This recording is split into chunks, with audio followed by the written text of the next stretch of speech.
Bismillahirrahmanirrahim. Bismillahirrahmanirrahim. Assalamualaikum warahmatullahi wabarakatuh. Alhamdulillah alladzi anzala ala abdihil kitaba wa lam yaj'al lahu iwaja qayyiman liyundhira ba'san syadidan min ladunhu wa yubashshiral mu'minina alladzina ya'maluna sholihati anna lahum ajran hasanah.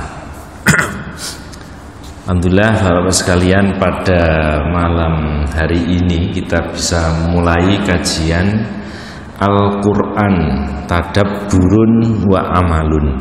Nah, itu judulnya ya. Al-Quran artinya bentuk lengkapnya seperti ini, isinya ada 604 halaman. Jadi Al-Quran semuanya dicantumkan di sini.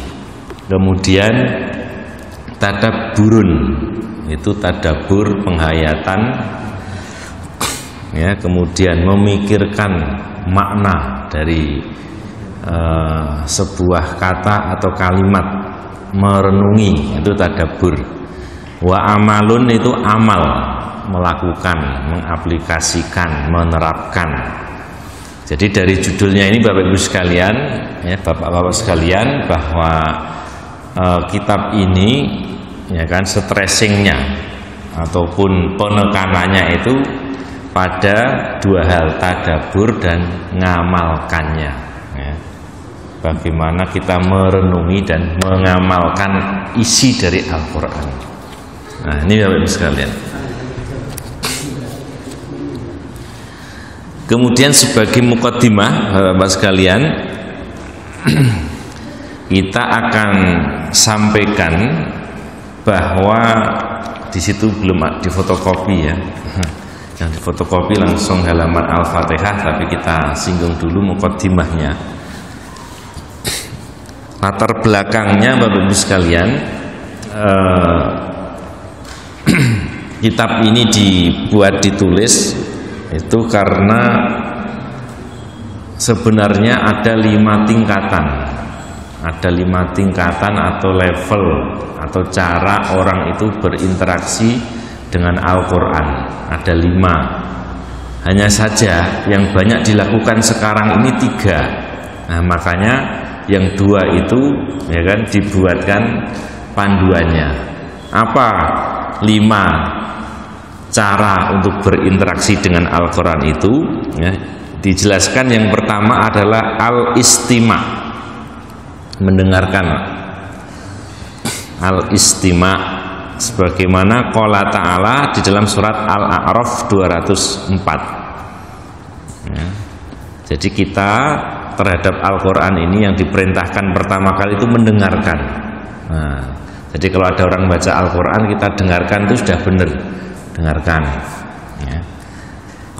Bunyinya wa idza quri'al Qur'anu, nanti bisa dilihat, kemarin nggak ke fotokopi ya. Jika dibacakan Al-Quran, fastami'u lahu, maka dengarkanlah dengan sungguh-sungguh. Fastami'u lahu wa angsitu, dan perhatikan ya kan. La'allakum turhamun, mudah-mudahan kalian dapat rahmat. Jadi yang pertama kali kewajiban kita terhadap Al-Quran ini Bapak-bapak sekalian adalah mendengarkan ya, mendengarkan. Bisa mendengarkan bacaan anak kita, istri kita, atau orang lain, teman kita, atau mendengarkan bacaan dari video misalnya atau kaset, itu juga termasuk mendengarkan. Karena syaratnya bukan bacaan orang, bacaan rekaman juga boleh ya kan? Karena yang penting mendengarkan Al-Quran. Nah, gitu ya. Afdolnya ya memang kita baca, kemudian ada yang mendengarkan, atau kita mendengarkan bacaan orang. Wa idza quri'al Qur'anu fastami'u lahu wa ansitu la'allakum turhamun. Nah, ini yang pertama ya, level yang pertama atau interaksi yang pertama. Kemudian yang kedua adalah at-tilawah ya. cara interaksi dengan Al-Quran yang kedua itu dengan cara membacanya, Bapak-bapak sekalian. Qala ta'ala, Allah berfirman di dalam surat Al-Baqarah ayat 121 ya. Yang mendengar yang pertama tadi Al-A'raf 204, yang at-tilawah atau membaca Al-Baqarah 121, bunyinya alladzina atainahumul kitaba yatslunahu haqqa tilawatih ya. Orang-orang yang kami berikan kitab kepada mereka, mereka itu membacanya dengan sungguh-sungguh, dengan sebenar-benar bacaan. Nah, jadi di sini yang bisa kita ambil pelajaran Bapak-bapak sekalian bahwa interaksi dengan Al-Quran yang kedua itu dengan cara membacanya. Jadi yang tadi mendengar, yang kedua tingkatan berikutnya itu membaca. Kita baca, nah, misalnya Al-Fatihah sampai An-Nas, nah, kita baca. Kemudian yang ketiga adalah Al-Hifdhu. Al-Hifdhu itu menghafal. Ini yang bisa kita lakukan ya, berinteraksi dengan Al-Quran, yaitu dengan cara menghafalnya.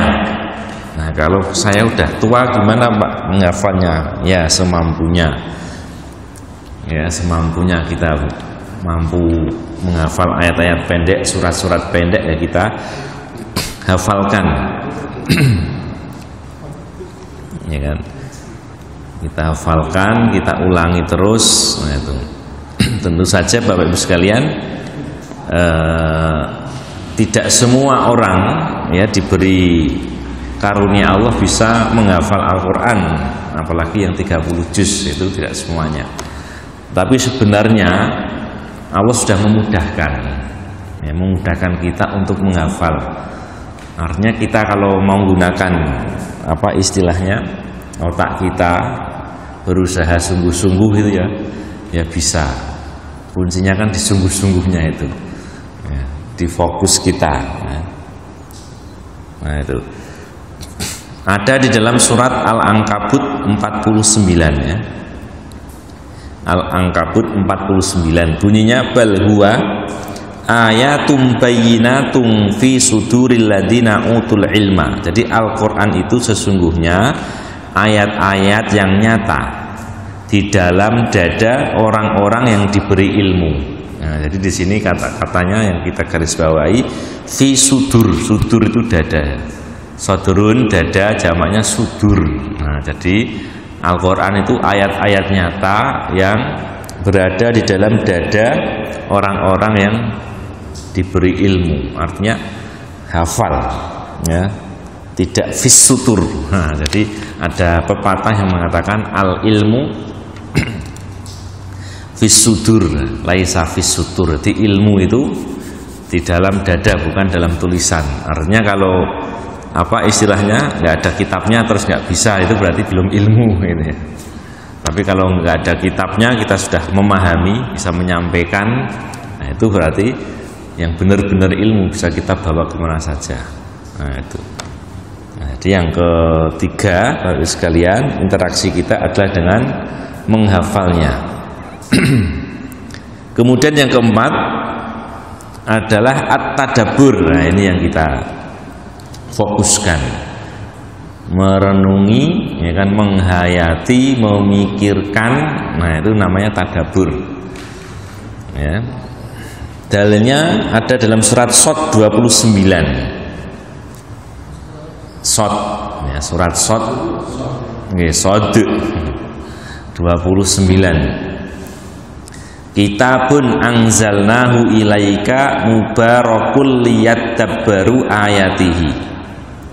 Ya, ini adalah kitab yang kami turunkan ya kan kepadamu, mubarakun yang penuh dengan berkah, liyadabbaru supaya kalian itu merenungi ya kan, memahami, memikirkan ayatihi, ayat-ayatnya.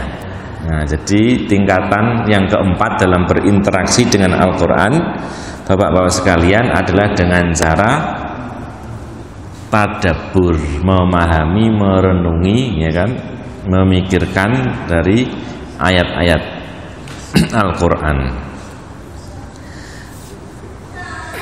Yang terakhir, yang kelima, Bapak sekalian, adalah al-amalu, mengamalkan, ya.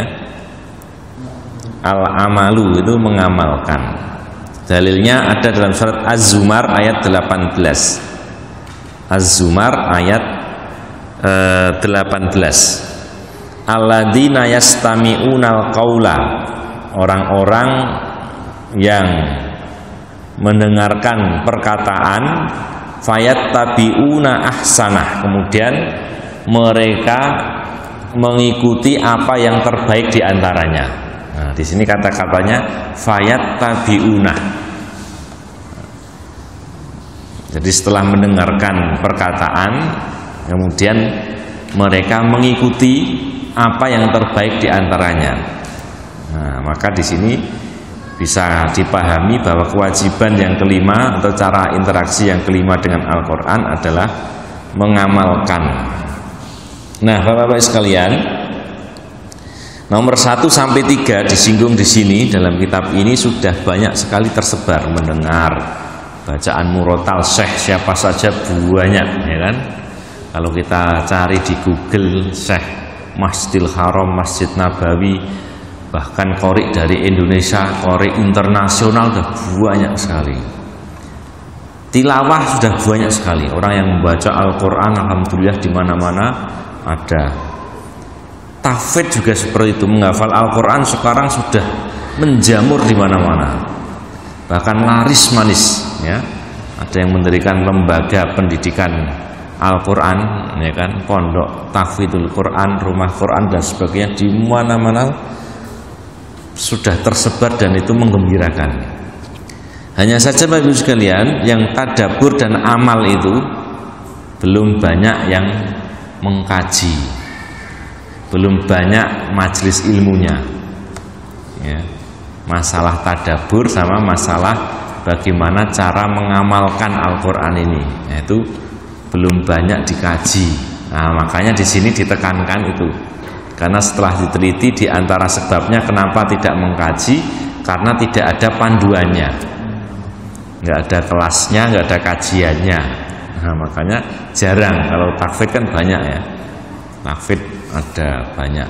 Maka di sini mudah-mudahan kita termasuk yang pionir membahas kitab ini, ya. Mungkin di tempat lain tidak tahu, artinya kita sudah naik ke level ketiga dan keempat. Untuk level 1, 2, 3 tetap jalan, tetap kita jalankan, mendengarkan, membaca, tahfidz, tahsin yang sudah kita jalankan tetap, ya kan. Nah, kita naik ke level yang tadabbur dan al-amal.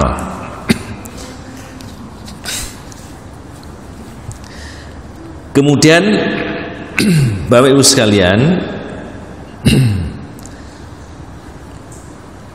landasan berpikirnya atau dasarnya di sini disebutkan, Bapak Ibu sekalian, bahwa metode ini, metode tadabbur, ya kan, kemudian mengamalkan Al-Quran, itu mengikuti apa yang dilakukan oleh para sahabat radhiyallahu anhum di dalam mempelajari Al-Quran.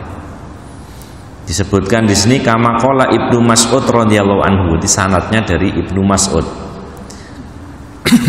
Beliau menceritakan kana ar-rajulu minna idza ta'allama asyra ayatin lam yujawizhunna hatta ya'rifa ma'anihinna, ya, wal amal bihinna. Seorang atau seseorang dari kami dulu, beliau menceritakan, ya, jika belajar 10 ayat itu tidak berpindah, ya, tidak berpindah ke ayat yang lain sebelum dia memahami ma'anihinna, dia tahu artinya, maknanya, wal amal bihinna, dan mengamalkan. Nah, ini Jadi dasarnya seperti itu. Jadi dulu para sahabat itu dalam belajar Al-Quran, Bapak-Bapak sekalian, misalnya belajar 10 ayat, kalau belum paham artinya, ya kan, itu orang Arab lah ya. Berarti kan kita yang tidak Arab harus ekstra, minimal baca terjemahan, ya kan. Belum paham artinya, belum mengamalkan isinya, itu belum dilanjut.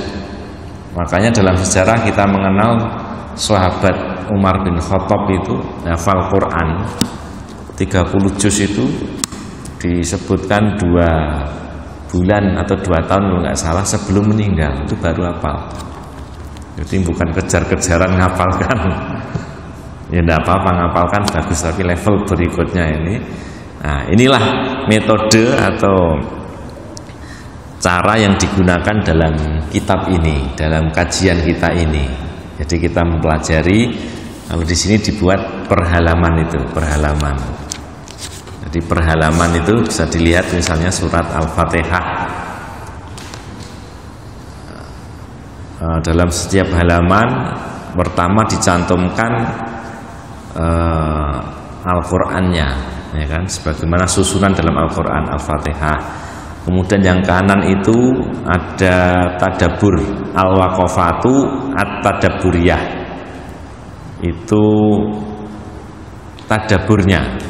Al-waqafat itu pemberhentian perenungan untuk mentadaburi ayat. Al-waqafatu at-tadabburiyah itu ada 7 nomor.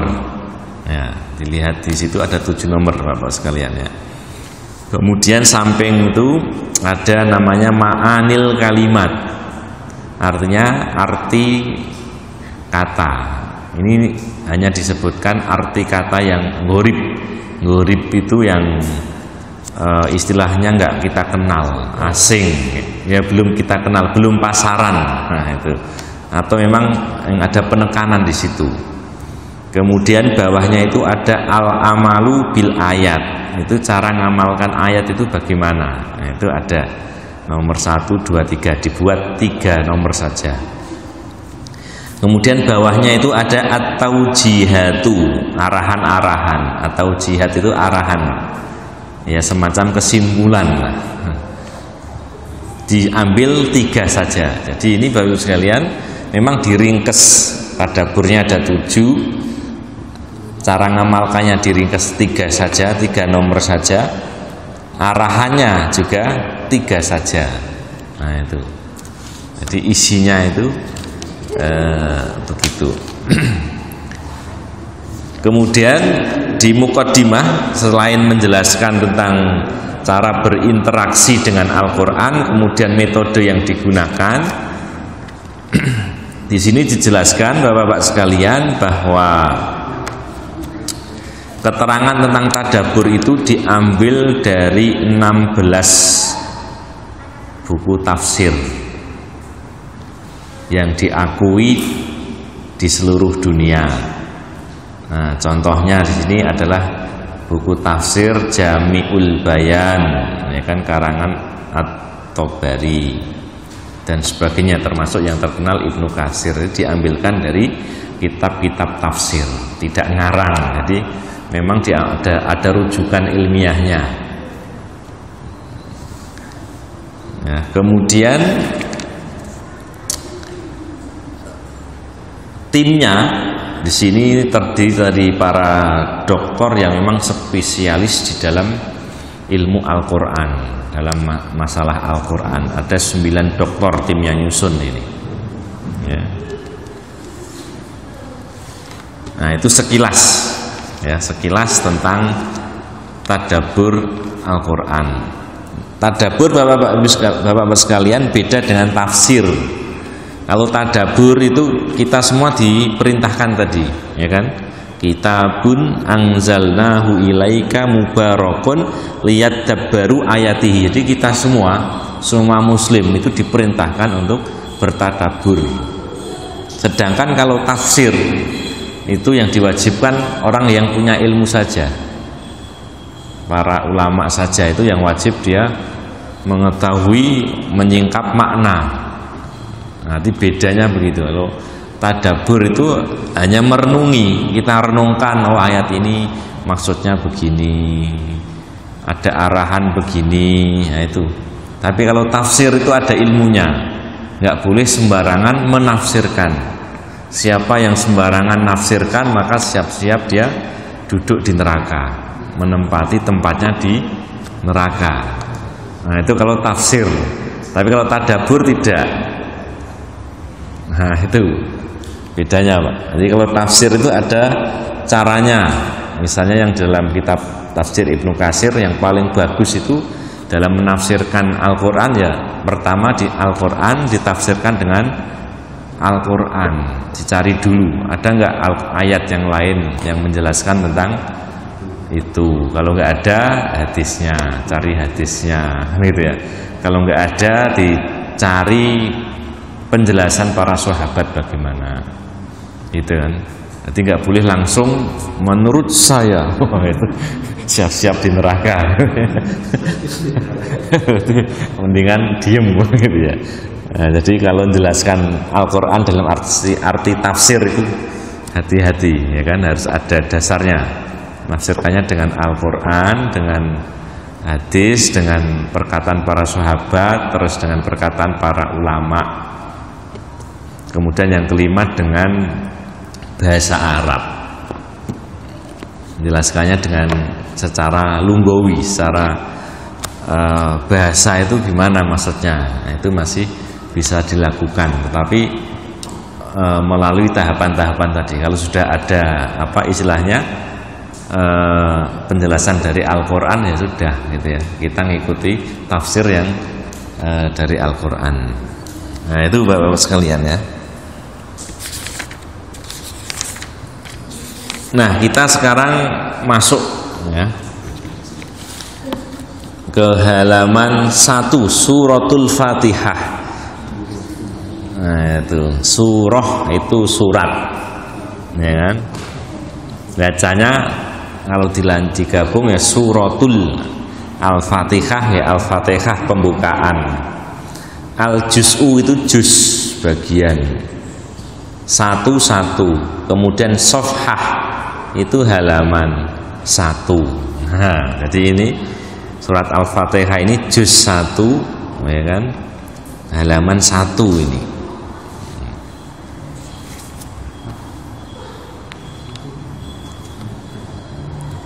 Yang atas sendiri surah Al-Fatihah Al-Juz Al-Awwal Sofhah Wahid ya.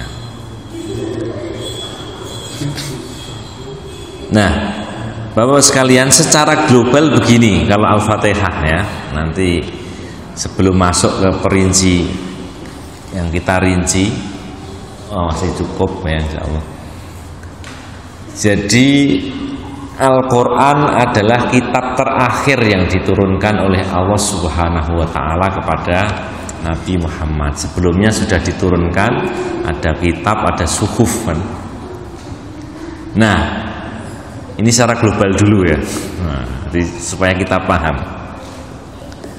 Semua isi dari suhuf atau lembaran-lembaran yang diberikan kepada para nabi dan rasul. Kalau nabi dan rasul yang harus kita ketahui kan 25, tapi kalau sebenarnya jumlahnya banyak sekali kan ya, banyak sekali ya. Dan menyebutkan 125.000. Nah, isi dari kitab-kitab sebelumnya itu sudah diringkes di dalam Al-Quran itu.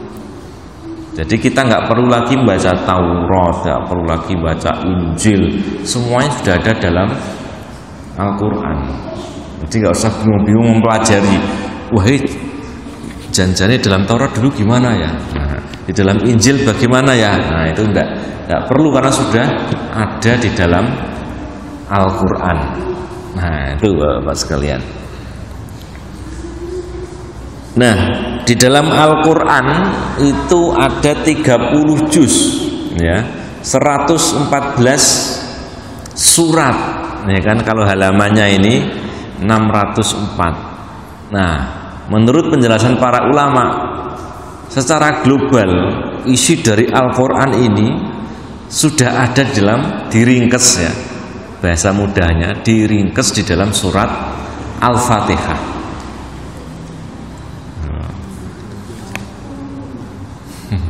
Jadi yang ada di sini itu Bapak sekalian ada dalam surat Al-Fatihah. Ada juga yang menjelaskan maksudnya yang diringkes dalam surat Al-Fatihah itu yang surat-surat pendek. Karena yang surat panjang misalnya hukum mencuri kan nggak ada, hukum-hukum nggak ada. Jadi yang dimaksud diringkes dalam surat Al-Fatihah itu surat-surat yang pendek saja, bukan seluruh isi Al-Quran. Tapi ada yang mengatakan ya, seluruhnya itu secara global itu diringkes dalam Al-Fatihah itu ya. Dalam Al-Quran itu diringkes di dalam Al-Fatihah. Makanya Al-Fatihah disebut sebagai ummul kitab, induknya kitab ya, ummul kitab. Nah ini Bapak Ibu sekalian ya, jadi induknya kitab itu ummul kitab, yaitu ada dalam Al-Fatihah.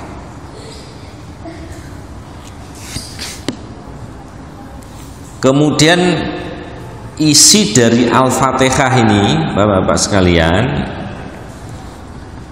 itu ada 3 ya, isi dari Al-Fatihah. Ini secara global dulu, nanti karena ini sudah rincian ya, kalau kita bacanya masuknya ke rincian. Yang pertama isi dari Al-Fatihah itu yang pertama adalah pujian. Jadi isinya tentang bagaimana kita memuji Allah Subhanahu wa taala.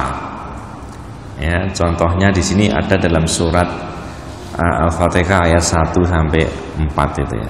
Nah, di sini bismillah ya, itu masuk surat. Nah, ditulis 1. Jadi bismillah itu di dalam Al-Qur'an ini tambahan saja. Bapak sekalian, hanya di 2 tempat yang termasuk ayat Al-Qur'an. Ya. Pertama dalam surat Al-Fatihah ini. Bismillahirrahmanirrahim ayat 1. Yang kedua di dalam surat An-Naml, innahu min Sulaimana innahu bismillahirrahmanirrahim. Nanti dicari surat An-Naml. Jadi bismillah yang masuk atau jadi ayat itu cuma di 2 tempat saja, di Al-Fatihah sama An-Naml. Ayatnya nanti dicari Pak ayatnya. Nah, mumpung ingat ayat. Innahu min Sulaimana wa innahu bismillahirrahmanirrahim. Nah, jadi bentuk yang pertama, isi yang pertama pujian. Nah, pujian ada di dalam Bismillahirrahmanirrahim, ada Ar-Rahman Ar-Rahim, Alhamdulillahirabbil alamin, ada Rabbul alamin, kemudian Ar-Rahmanirrahim, terus Maliki Yaumiddin. Ini semuanya menunjukkan tentang cara memuji kepada Allah Subhanahu wa taala. Ini global dulu, jadi isinya pujian. Yang kedua isinya adalah tentang penyerahan diri secara total. Ya. Isi dari surat Al-Fatihah yang ketiga, Bapak-bapak sekalian, adalah penyerahan diri secara total. Ada di mana?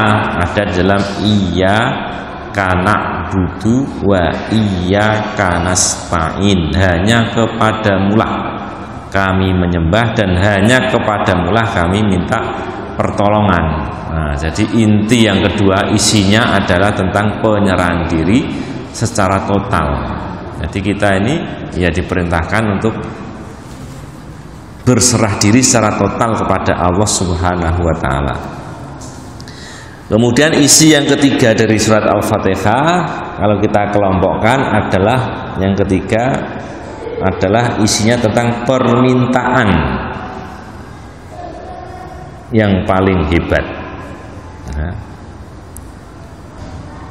yaitu ihdinas siratal mustaqim sampai selesai. Itu adalah permintaan yang paling hebat. Nah, itu globalnya. Rinciannya ada di sini, ada rinciannya. Jadi sudah kita simpulkan tadi ya, apa kita jelaskan dari global menuju terperinci. Jadi secara global isi dari Al-Fatihah ada 3 tadi, berisi tentang pujian, berisi tentang penyerahan diri secara total, kemudian berisi tentang permintaan yang paling hebat. Nah, tadabbur yang pertama Bapak-bapak sekalian ya, dijelaskan di sini bahwa Allah menyebutkan dalam surat Al-Fatihah, ya kan, Alhamdulillahirabbil alamin arrahmanir rahim maliki yaumiddin. Nah, di sini ada 4 sifat ya. 4 sifat dan nama dari Allah. Ada Allah, kita dikenalkan, alhamdulillah, kita dikenalkan dengan nama Allah ya. Kemudian Rabbul alamin, ya kan, Rob atau pengatur alam semesta. Kemudian yang ketiga Ar-Rahman Ar-Rahim ya, Maha Pengasih Maha Penyayang. Yang keempat Maliki Yaumiddin, penguasa apa? Hari pembalasan.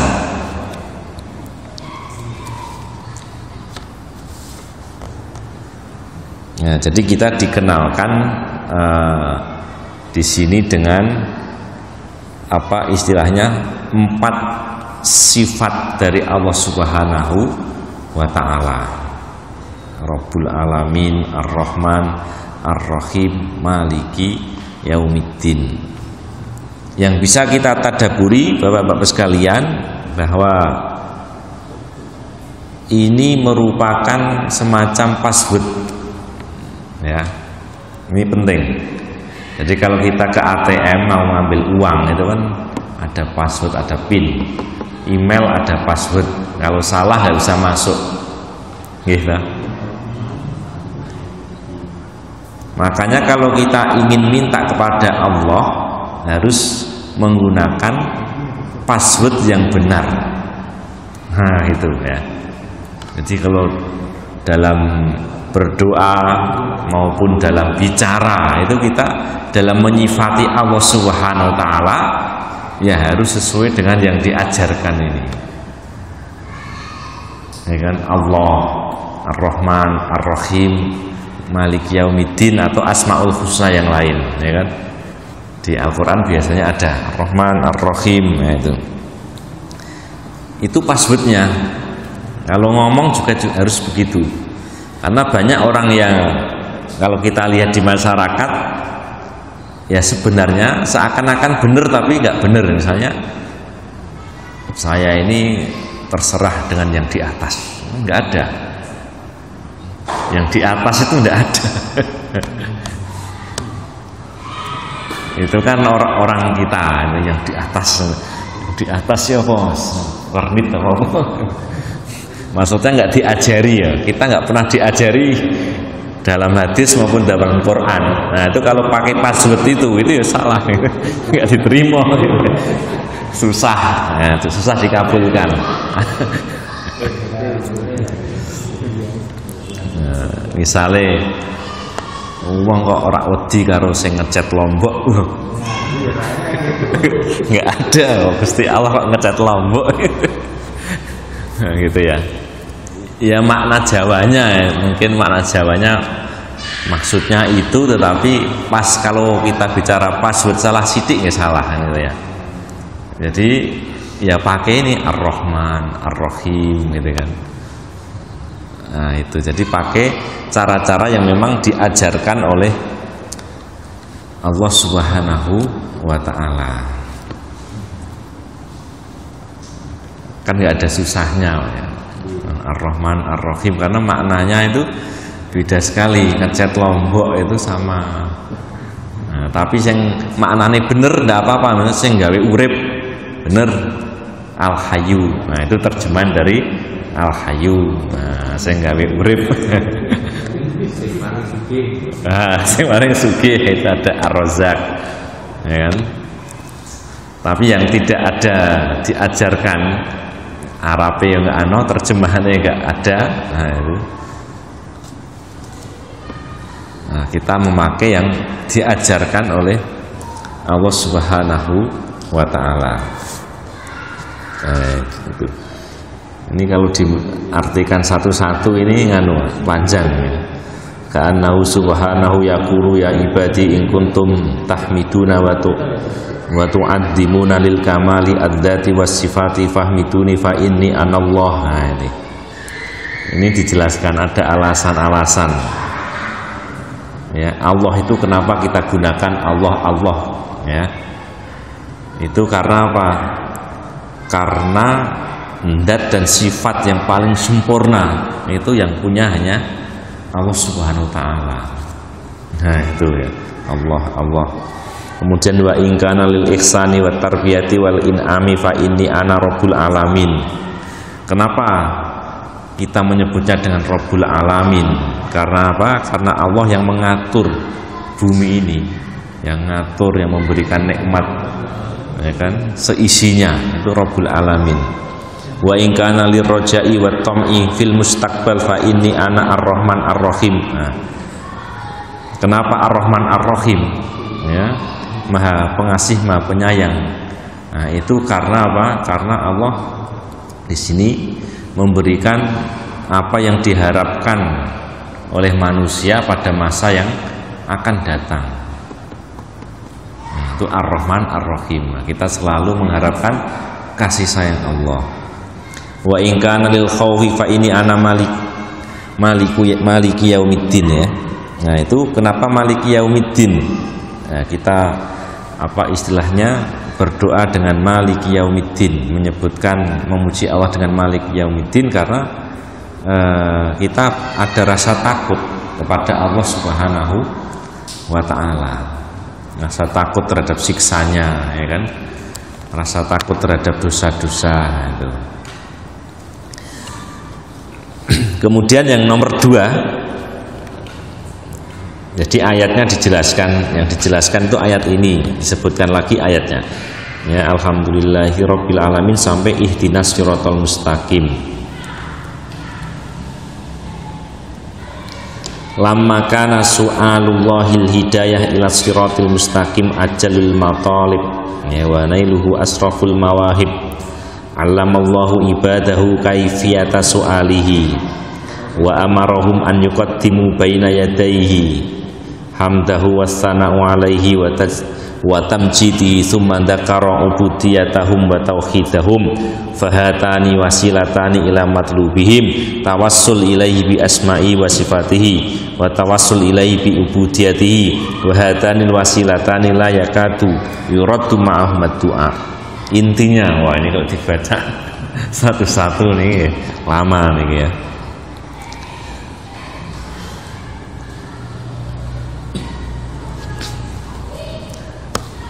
Dikarenakan Bapak Ibu sekalian memohon hidayah agar ditunjukkan jalan yang lurus itu merupakan permintaan yang paling tinggi. Nah, di penjelasnya seperti itu ya. Dikarenakan mohon hidayah kepada Allah itu merupakan permohonan yang paling tinggi, paling mulia ya. Wa nailuhu asraful mawahib, siapa saja yang mendapatkan hidayah ya, maka dia mendapatkan pemberian yang paling mulia ya, istilahnya karena hidayah itu sesuatu yang mulia, sesuatu yang agung jika dimiliki manusia, maka apa? Allamallahu ibadahu kaifiyata su'alihi, maka Allah ngajari kepada kita cara memintanya. Jadi karena hidayah itu sesuatu yang agung, yang paling besar, ya kan, bagi seorang hamba, maka Allah ngajari kita cara memintanya. Jadi, sesuatu yang mulia itu harus dicari dan diminta dengan cara-cara yang luar biasa, ya kan? Nggak bisa sembarangan, ya, nggak bisa sembarangan. Kalau uang recehan orang bisa minta dengan ngamen, bisa dengan minta-minta di pinggir jalan. Tetapi kalau uangnya sudah jutaan, miliaran kan nggak bisa dengan minta-minta. Makanya di sini diajari Allah caranya. Nah, itu. Nah, caranya di sini maka wa amarohum an yuqaddimu baina yaday hamdahu wasana, diajari oleh Allah Subhanahu wa taala agar kita mendahului doa kita dengan cara memuji Allah Subhanahu wa taala. Kemudian wa tamjidu tsumma dzakara ubudiyatahum wa tauhidahum, ya. Kemudian yang kedua ya adalah kita tadi apa istilahnya beribadah secara murni kepada Allah Subhanahu wa taala. Ini penjelasan dari Ibnu Qayyim, ya, Ibnu Qayyim. Dia menjelaskan fahatani wasilatani ila matlubihim, ya. Jadi inilah dua cara yang bisa kita gunakan. Yang pertama tawassul ilaihi, kita bertawassul kepada Allah dengan asma dan sifat. Jadi ketika meminta kita memuji Allah dulu. Alhamdulillahirabbil alamin arrahmanirrahim maliki yaumiddin, tadi kita sebut dulu asma Allah. Kemudian yang kedua wa tawassul ilahi bi ubudiyatihi, ya, tawasul mendekatkan diri kepada Allah dengan cara memurnikan ibadah bi ubudiyatihi, ya. Kemudian dikomentari jelaskan oleh Ibnu Qayyim, kalau dua cara ini kita tempuh maka doa tidak mungkin tertolak, permintaan tidak mungkin tertolak. Jadi passwordnya ini, jadi passwordnya, ya. Jadi kita menyebutkan apa asma dan sifat Allah.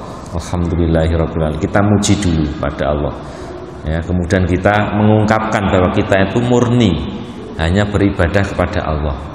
Seperti iyyaka na'budu wa iyyaka nasta'in, kita ucapkan seperti itu. Baru permintaannya kita sebutkan ihdinas siratal mustaqim. Wah, satu halaman nggak selesai. Baru nomor 2.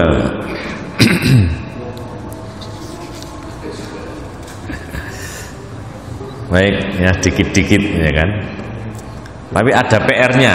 Nah, jadi di buku ini, ya, cara mengkajinya atau mengamalkan isinya ada dua. Satu secara individual, dua secara kolektif bersama-sama. Jangan dilanjut sebelum diamalkan. Nah, ini pesannya gitu. Jadi kalau belum diamalkan itu jangan dilanjut. Nah, cara ngamalkannya ini, ya. Yang al-amal bil ayat itu ud'ullah, berdoalah kepada Allah, wabda'i du'a bil hamdi wassana alaihi, ya, kama ibtada'at suratah Fatihah. Jadi berdoalah kepada Allah dan mulailah dengan memuji Allah sebagaimana dalam surat Al-Fatihah. Jadi kalau kita berdoa silahkan memuji sebagaimana dalam surat Al-Fatihah, yaitu alhamdulillahirabbil alamin ar-rahmanir-rahim maliki yaumiddin iyyaka na'budu wa iyyaka nasta'in, baru berdoa.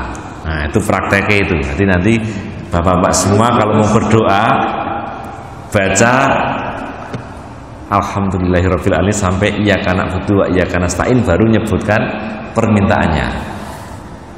Nah, ini prakteknya dari tadabbur hari ini, dipraktekkan secara individu, ya. Kemudian yang ya satu dulu aja, nanti kedua nanti malah berat. Baik, Bapak sekalian, jadi PR kita untuk diamalkan, ya, adalah berdoa kepada Allah dengan kita mulai memuji, memuji Allah Subhanahu wa taala sebagaimana yang ada dalam surah Al-Fatihah, yaitu alhamdulillahirabbil alamin arrahmanir rahim maliki yaumiddin iyyaka na'budu wa iyyaka nasta'in. Nah, baru menyebutkan permintaan kita, doa kita. Nah, meh dilanjut ke tekan amin ya boleh. Isinya doa. Nah, misalnya alhamdulillahirabbil alamin arrahmanir rahim maliki yaumiddin iyyaka na'budu wa iyyaka nasta'in. Kemudian minta rezeki, misalnya Allahumma inni as'aluka ilman nafi'an wa rizqan thayyiban wa amalan mutaqabbalan. Nah, itu nanti depannya ditambahi alhamdulillahirabbil alamin tadi. Nah, itu PR-nya untuk kita amalkan, Bapak sekalian. Dikit-dikit nanti ke depan kalau memang di tengah jalan ada yang kecepatan atau kurang memahami, bisa langsung ditanyakan ya. Jadi biar, dan ini memang sengaja saya rekam bukan karena apa-apa, karena saya pernah belajar ke ahli falak di Kudus, namanya Kiai Haji Turaihan. Itu dulu ketika ada yang bertanya itu dimarahi. Berarti Ustaz atau Pak, tolong diulang Pak Kiai, dimarahi. Jadi waktu itu nggak bisa diulangi, jawabnya gitu. Jadi nggak mau, jadi orangnya yang tegas dan keras. Waktu nggak bisa diulangi, jadi dengarkan sungguh-sungguh. Nah, gitu ya. Nah, ini biar juga bermanfaat, nanti rekamannya bisa kita edit, kita share sehingga juga bermanfaat, karena nggak mungkin kita ulangi lagi dengan situasi dan kondisi yang sama. Nah, makanya supaya manfaatnya bisa luas, tidak hanya kita ya, tetapi lebih bisa didengar lebih banyak orang. Nah, nanti ada rekamannya. Aku qouli hadza astaghfirullahi li wa lakum. Assalamualaikum warahmatullahi wabarakatuh.